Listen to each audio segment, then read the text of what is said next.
আমাদের প্রিয় নবী আল্লাহর নবী সাল্লাল্লাহু আলাইহি ওয়াসাল্লাম ইরশাদ করেছেন, যে ব্যক্তি সূরা কাহফ একবার তেলাওয়াত করবে তার জমিন থেকে আসমান পর্যন্ত পুরাটা নূর আলোকিত হয়ে যাবে। আযা লাহু নূর, তার জন্য আলো হয়ে যাবে জমিন থেকে আসমান। এলো এক নম্বর ফজিলত। দুই নম্বর ফজিলত, নবী সাল্লাল্লাহু আলাইহি ওয়াসাল্লাম ইরশাদ করেছেন, যে ব্যক্তি শুক্রবার দিন জুমার দিন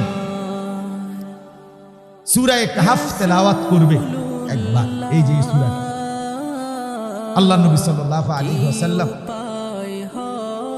নবীজি সাল্লাল্লাহু আলাইহি ওয়াসাল্লাম বলেন, তাকে আল্লাহ তাআলা তিনটি পুরস্কার দান করেন।